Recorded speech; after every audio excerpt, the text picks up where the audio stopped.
दोस्तों, हम कहीं ना कहीं इस महामारी के शिकार हैं और चारों तरफ हमारे व्यापार पे कहीं ना कहीं नुकसान हो रहा है। बड़े बड़े व्यापारी बहुत परेशान हो रहे हैं। हम छोटे बिजनेस के मालिक हों या बड़े बिजनेस के मालिक हों, नुकसान तो कहीं ना कहीं होता ही है। और बहुत सारे व्यापार ऐसे हैं जो डूबने की कगार पर हैं और बहुत सारे ऐसे हैं जो अपने दिमाग से ऊपर उठे जा रहे हैं। तो काफ़ी सारी आपने बातें सुनी होंगी कि कौन से व्यापार ऐसे हैं जो चलेंगे नहीं, कौन से व्यापार ऐसे हैं जिनमें नुकसान होगा। तो मैं आपको कुछ ऐसी बातें बताऊंगा जो आपका जो व्यापार है वो बहुत तेज़ी से आगे बढ़ेगा।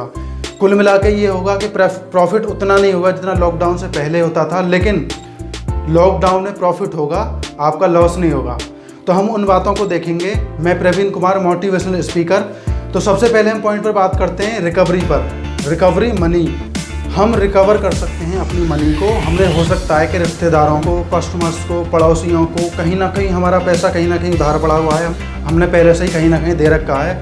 उस सब पैसे को रिकवर कर लो, जितना भी हो सके उस पैसे को ले लो और रिकवर कर लो, अपने पास में बैकअप के लिए रख लो।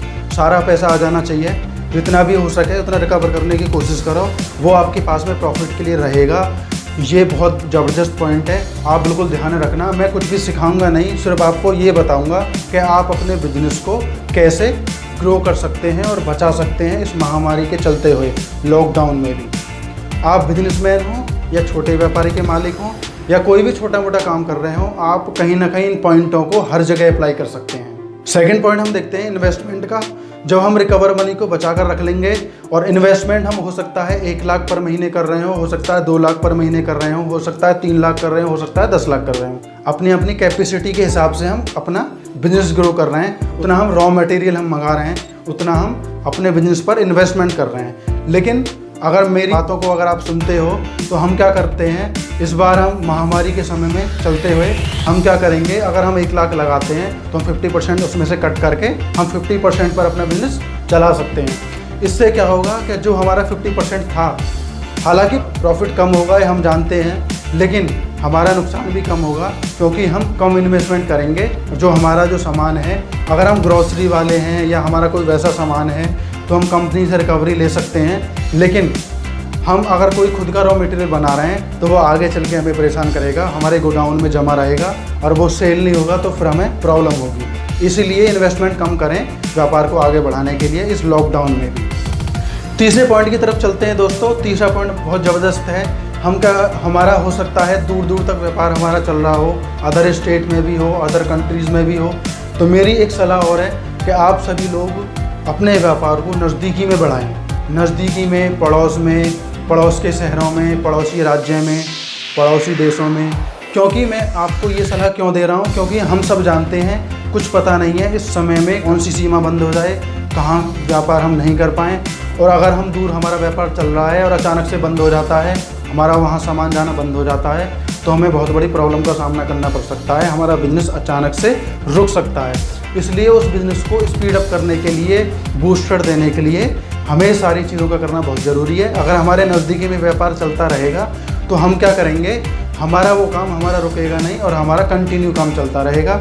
इसलिए नज़दीकी व्यापार बढ़ाने में हमें थोड़ी प्रॉब्लम आ सकती है, क्योंकि नज़दीकी हम क्या है, हमें मेहनत करनी पड़ेगी अपने व्यापार को जमाने के लिए।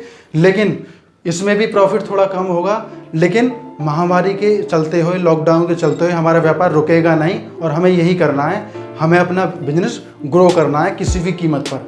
तो हर व्यक्ति इस चीज़ को अप्लाई करके अपने बिजनेस को ग्रो कर सकता है।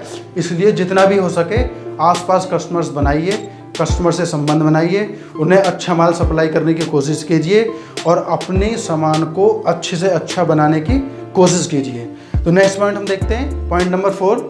तो उधारी से हमें बचना है। अगर हम किसी को उधार दे रहे हैं तो हमें सबसे पहले ये देखना है उस व्यक्ति का बैकग्राउंड कैसा है, वो ईमानदार है या नहीं है। अगर वो व्यक्ति हमें पैसा देने में सक्षम है तो हम उधार दे सकते हैं, बेशक हम उधार दें, क्योंकि हर बिजनेस में उधार चलता है। हम भी लेते हैं, सामने वालों को देना भी है हमें, तभी हमारे आपस में रिलेशन बढ़िया बनते हैं। लेकिन व्यापार में हमें इस समय सिर्फ उसी को उधार देना है जो हमारे उधार को दे सके आसानी से, ताकि हमें बिजनेस में प्रॉब्लम ना हो और हम वहाँ से रिकवर पैसा करके और उस पैसे को दोबारा से बिजनेस में इन्वेस्टमेंट करके और आगे हम बढ़ सकें। तो हम उधारी सिर्फ उसी को देंगे जिसका बैकग्राउंड थोड़ा सा अच्छा होगा, जिसके पास में थोड़ा पैसा होगा, ताकि वो हमारे पैसे को वापस कर सके ऐसा उसका बैकग्राउंड होगा तो हम उसी व्यक्ति को देंगे जो ईमानदार होगा व्यक्ति, जो हमारे पैसे को दे सकता हो वापस। तो इससे क्या होगा कि हमारा बेवजह सामान उधार नहीं जाएगा और बेवजह हम लॉस में नहीं आएंगे। तो ये सारे पॉइंट वो थे जो आपके व्यापार को बढ़ाने के लिए, आपके बिजनेस को बढ़ाने के लिए, आपके किसी भी काम को बढ़ाने के लिए बहुत ही ज़बरदस्त साबित होने वाले हैं अगर आप इन्हें अप्लाई करें तो। ये वो बातें हैं। और लास्ट पॉइंट मैं बताऊंगा, पॉइंट नंबर 5। पॉइंट नंबर 5 बहुत ज़बरदस्त है अगर आप ध्यान से सुने तो, क्योंकि हमने लोन ले रखा है काफ़ी सारा, कभी कहीं से, साहूकार से, बैंक से, या कहीं से भी हमने लोन लिया है, या वो लोन कम हो या वो लोन ज़्यादा हो, लोन तो लोन है, हमें देना तो है। इसीलिए जितना भी जल्दी हो सके उस लोन को धीरे धीरे बिल्कुल ख़त्म कर दें और कोशिश करें कि हम लोन ना लें फ़िलहाल। आगे जब हम व्यापार बढ़ाएंगे लॉकडाउन के बाद में, जब इस महामारी से थोड़ी निजात मिलेगी, थोड़ा मार्केट खुलेगा, थोड़ा ज़बरदस्त स्ट्रेटेजी बनेगी, जब तक हमारे कस्टमर भी बन चुके होंगे, हमारा व्यापार भी फैल चुका होगा, तब तक हम क्या करेंगे, तब तक के लिए हमें ये चीज़ बहुत ध्यान में रखनी है कि हमें लोन बहुत कम लेना है। मेरे हिसाब से लोन लेना ही नहीं है, क्योंकि जब हम पर लोन नहीं होगा और हम कम रॉ मटेरियल बना रहे हैं और हम कम ही बेच रहे हैं, कोई बात नहीं है, प्रॉफिट हमें कम हो रहा है, लेकिन हमें किसी की उधारी नहीं है। मान लो हम एक महीना हमारा बिजनेस किसी वजह से थोड़ा अप एंड डाउन करता है तो हमें नुकसान नहीं होगा, हमें किसी की इंस्टॉलमेंट नहीं देनी है। इसलिए हमें क्या करना है, लोन को बिल्कुल ख़त्म कर देना है, कम रॉ मटेरियल बनाकर कम रॉ मटेरियल पर काम करना है, नज़दीकी व्यापार जमा कर उस व्यापार को जमाना है। ये वो सारी बातें थी जो हमारे बिज़नेस को ग्रो कर सकती हैं। तो मैंने आपको कोई भी पूरी वीडियो में बात सिखाने की कोशिश नहीं की है, सिर्फ वो बातें बताई हैं। अगर आप इन बातों को मान लें, अगर अपने बिज़नेस में या अपने काम में अप्लाई कर दें, तो आपको बहुत बड़ा फ़ायदा होने वाला है इस महामारी को चलते हुए। तो फ्रेंड्स, बस यहीं तक हमारा साथ था। मिलते हैं नेक्स्ट वीडियो में। अगर वीडियो दोस्तों आपको अच्छी लगी है तो आप उन सभी लोगों तक पहुंचाएं जिन सभी लोगों को इस वीडियो की ज़रूरत है। आप ज़्यादा से ज़्यादा इस वीडियो को फैला दें और वीडियो को लाइक करें, चैनल को सब्सक्राइब करें और बेल आइकन को दबाना बिल्कुल ना भूलें, ताकि आपके पास में तुरंत अपडेट पहुँचे। और दोस्तों कमेंट ज़रूर करें, वीडियो आपको अच्छा लगा है, अच्छा नहीं लगा है, तो आप फिर भी कमेंट करें। मिलते हैं नेक्स्ट वीडियो में, तब तक के लिए धन्यवाद।